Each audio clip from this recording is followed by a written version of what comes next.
BTR accord जाखांनायनि उनाव दा बिथांमोनहा जेरैनाखि दफाफोराव दङमोन बिथांमोना जेरै सुक्तियाव लिरखानानै दोनदोंमोन जे एक्स ग्रेसिया हिसाबै जोंनो मुंख्लं न'खराव 5 लाख थाखा होनांगौ 5 लाख थाखाखौ मोनफ्रोमबो फेमिलिनो होफुंनो हायाखै हाग्रा बिफाननि इएम बिथां सारनाव दा बिथाङा निज गावनि खुगाजों होनदोंमोन जे जोङो एबार नोंथांमोननो 200 जननो जों साख्रि होनो हागोन होननानै बिथांमोना आरो फंसे बाथ्राखौ होनबाय थायो जों थाङोब्ला जे माने पलिटिकेलि दालाल हिसाबै जोंखौ खोथा बुङो बे जोबोद दुखुनांथाव जोंनि थाखाय जों बबे पलिटिकेलि जों दालाल मुंख्लं न'खर एनडिएफबि मुंख्लं न'खरा दालाल नामा दिनै क'क्राझार जिल्लानि बिसमुरियाव एनडिएफबि मुंख्लं न'खर आफादनि मोनसे सावराय जथुम जालाङो बे जथुमाव एनडिएफबि मुंख्लं न'खरनि खमैबो 500 सो सोद्रोमाफोरा बाहागो लादोंमोन दिनैनि जालांनाय बे सावराय जथुमाव एनडिएफबि मुंख्लं न'खरनो बिटिआर गोजोन गोरोबथानि गेजेरजों सोरखारा 5 लाख रां अनसुंथाइ होनायनि सोमोन्दै गुवारै सावरायनाय जायो होनना मिथिना मोनो मख'नो गोनांदि सोरखारनि बे अनसुंथाइखौ खायसे मुंख्लं न'खरफोरा मोननो हादोंब्लाबो दासिम गोबां एनडिएफबिनि मुंख्लं न'खरा मोननो हायाखै होनना क'क्राझार जिल्ला एनडिएफबि मुंख्लं न'खर आफादनि लेङाइ आफादगिरि असिम कुमार ब्रह्मआ खौरांगिरिनि सिगाङाव ओरैबायदि बुङो गिबियावनो आं नोंथांमोननो सेन्देल नायगिरि बिथांमोननिसिमबो गासैखौबो साबायखर बावग्रो लोगोसे आङो माने बेखौ बुंनो लुबैदों जे जायफ्रा नोंथांमोननि फलोवार्स आरो बिथांमोना जेन' सुस्थ' मावगासे नोंथांमोननि चेनेलखौ नायबाय थानो हायो बेनि थाखाय थ' दिनैनि दिनाव जोङो नैबे बिसमुरिनि मोनसे कमिउनिटि हलाव जथुमनायनि उद्देश्यआ बेनो जोङो एनडिएफबि मुंख्लं न'खरनिफ्राय जोङो मोनसे सावरायमेल खुंदों आरो बे सावरायनायनि मेन उद्देश्यआनो जाहैबाय जों माने जेरै जोंहा दफाफोराव थाखानाय हिसाबै जे एक्स ग्रेसिया हिसाबै जोंहा 5 लाख थाखा मोनफुंनांगौ आरो लोगोसे थैनाय न'खरनिफ्राय जोङो साख्रि मोननांगौ आरो फारसेथिङै जोङो थैनाय जोंनि बिदा फंबाय एनडिएफबि मुंख्लं एनडिएफबिफोरनि मोनसे गोख्रों खाम्फा गायसननांगौ नैबेफोर उद्देश्यफोरखौ लानानै जोङो सावरायदों मानो होनोब्ला जोङो दिनैसिमाव 3 बोसोरखौ जोङो नेबाय जे दानि बिटिआर एकर्ड जाखांनायनि उनाव दा बिथांमोनहा जेरैनाखि दफाफोराव दङमोन बिथांमोना जेरै सुक्तियाव लिरखानानै दोनदोंमोन जे एक्स ग्रेसिया हिसाबै जोंनो मुंख्लं न'खराव 5 लाख थाखा होनांगौ आरो गोथाङै थांना थानाय एनडिएफबि बिथांमोननो 4 लाख थाखा अनसुंथाइ होनांगौ दा जोंनि नुनायाव माने जोङो बिथांमोननि जेरैनाखि खोथा होबोबाय थादोंमोन दा बे खोथा होनाय मथे जोङो नेबाय थादों दा नेबाय थासेयावबो बिथांमोनहा दिनैसिमाव जोंनो एक्स ग्रेसिया हिसाबै जोंनो 5 लाख थाखाखौ मोनफ्रोमबो फेमिलिनो होफुंनो हायाखै आरो जोङो मिन्थिनायाव एबा जोङो नुनायाव दिनैसिमाव बिथांमोनहा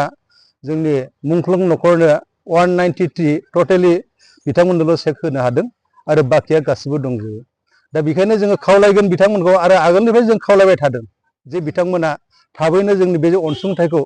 होनो हायोब्ला मोजां जागौ होननानै नाथाय बिथांमोनहा खोथाल' होनानै दङ दिनैसिम नाथाय जों मावफुंनायखौ नुनो मोनाखै आरो खोनानो मोन्दोंमोन जेब्लानाखि नैबे 193 बिथांमोननो जेब्लानाखि क'क्राझार माबायावहाय चेक होदोंमोन अब्ला बिथांमोना निश्चय गावसोरनो होन्दोंमोन गावसोरनि खुगाजोंनो जोङो बे 6 मासनि गेजेरावनो जोङो बाखि थानाय मानसिफोरनो मुंख्लं न'खरनो जोङो चेकखौ होनो थांगासिनो दङ होननानै अलरेडि जोंनावहाय 500 जननो होनो हानाय केपासिटिया जोंनाव दंखायो होननानै नाथाय जोङो बेखौ 6 मासखौ नेनानै दा 6 मासनि उनाव बेसेबां मास थांखो बिथांमोनहानो हिसाब दङ दा दिनैसिमाव गैया आरो दा जोबोद दुखुनांथाव बाथ्रा दा बिथांमोनहा मानि थाखाय दा दिनैसिमावबो बे एक्स ग्रेसिया हिसाबै होनांगौखौ होआखै दा जों बेखायनो बिथांमोनखौ गले गले खावलायगोन बिथांमोना इमिडियेटलि जोंनो बे एक्स ग्रेसिया हिसाबै जेयानाखि सुक्तियाव दंखायो बे हिसाबै होनांगौ आरो लोगोसे मुंख्लं न'खरनो बिथांमोना न'खरफ्राव जाय जेरै रोंगौथि दङ बे हिसाबै बिथांमोना साख्रियाव सोनानै होनांगौ दा जोङो नुनो मोन्दों निउसाव जे गोथाङै थानाय एनडिएफबि बिथांमोननो साख्रि होसिगोन होननानै नाथाय बेबो फारसेथिं जोबोद दुखुनांथाव दा जोङो नुनायाव जोंनि खोनानायाव बिथांमोना मा पार्सेन्ट हिसाबैसो लानानै फैदों 2% हिसाबै बेयो जोबोद दुखुनांथाव बाथ्रा 2%ल' जुदि होनो हायोब्ला दा बिथांमोननो 2% जुदि खथाखौ लाबोनो हाबायब्ला थ' मुंख्लं न'खरनो बेसेबां खथा होगोन बिथांमोनालाय बेबो मोनसे जोंनि थाखाय सोंथि दङ आरो आंनि थाखाय बा जोंनि न'खर मुंख्लं एस'सियेसननिफ्राय जोङो बेखौ जों दुखु फोरमायगोन जे एक्स एनडिएबि बा मुंख्लं नखरनि थाखाय पार्सेन्ट हिसाब थानो नाङा बहाय 1%, 2%, 4% बेफोरबायदि पार्सेन्ट हिसाब थानो नाङा एक्स एनडिबि हिसाबै बिथांमोना साख्रि मोननांगौ आरो बिथांमोना बेखौ सुक्ति हिसाबै मानिनानै लानांगौ दा पार्सेन्ट हिसाबै जुदि बिथांमोना 1%, 2% जुदि साख्रि होनो जुदि सुक्ति जायोब्ला बे बेसेबां गोबाव सम नांगोन नंगौना नङा बेयो जोंनि थाखाय मोनसे सोंथि आरो फारसेथिं दुखुनांथाव बाथ्राया बेनो जे जोंहा मुंख्लं हिसाबै जोंहाबो मोनसे डिमान्ड दङ दिनै बिथांमोना बुंदोंमोन गावसोरनि खुगाजोंनो जों जेब्लानाखि थांदोंमोन हाग्रा बिफाननि इएम बिथां सारनाव दा बिथाङा गावनि खुगाजों होनदोंमोन जे जोङो एबार नोंथांमोननो 200 जननो जों साख्रि होनो हागोन होननानै थ' 200 जननि साख्रिखौ जुदि होनो हागोन होननानै बुंदोंब्ला थ' बिथांमोना 200 जनखौनो होग्रोथों बेयावबो जोंहा गोजोननाय दं नाथाय जों नुनो मोनबाय दिनैसिम बे 200 जन जे बिथांमोना गावनि खुगाजोंनो बुंनानै लादों जे जोङो 200 जनखौ नोंथांमोननो होगोन बेखौ जोङो होनो हागोन अके जोंबो मानिदों आरो जों बिथांमोननाव जों प्रतिबादबो खालामाखै जा जोङो बेखौनो खावलायगोन बे 200 जन जे खोथा होदों बे 200 जननो बिथांमोनाबो जोंनि मुंख्लं नखरनो साख्रिखौ होग्रोनांगौ होननानै जोङो खावलायगोन आरोखि आरो फारसेथिं जोङो बारे बारे खावलायगोन जे बिथांमोनहा माने नैबे डिसेम्बर हाबगासिनो दङ बे डिसेम्बरनि गेजेराव जुदि बिथांमोनहा जोंनि बे एक्सग्रेस हिसाबै जायखौनाखि बिथांमोना दाखालि थांनाय कয়েक दिननि सिगां माबा खालामदोंमोन बिथांमोना 337 होगोन होननानै दा बिथांमोना बेखौ होग्रोयोब्लाबो मोजां नाथाय दिनैसिमबो बे रोखा नङा जोबोद दुखुनांथाव बाथ्रा दा ओंखायनो जोङो खावलायगोन गले गलेनो बिथांमोना आरो फंसे बाथ्राखौ होनबाय थायो जों थाङोब्ला जे माने पलिटिकेलि दालाल हिसाबै जोंखौ खोथा बुङो बे जोबोद दुखुनांथाव जोंनि थाखाय जों बबे पलिटिकेलि जों दालाल मुंख्लं नखर एनडिएबि मुंख्लं नखरा दालाल नामा मुंख्लं एनडिएबिआ दालाल नामा बा एनडिएबिआ सोरनिबा एजेन्ट नामा बिथांमोना बे खोथाखौ बारे बारे होनबाय थायो जोबोद दुखुनांथाव बाथ्रा बियो बे खोथाया पलिटिकेलनि खोथा नङा बियो दा बिथांमोननि माखासे बुंनाय बाथ्राफोरखौ जों बुंजोबनो थाङा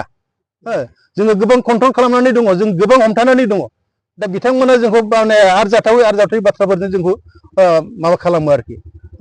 दा जाय हक बेखौ जोङो बिथांमोना हाजार हक माने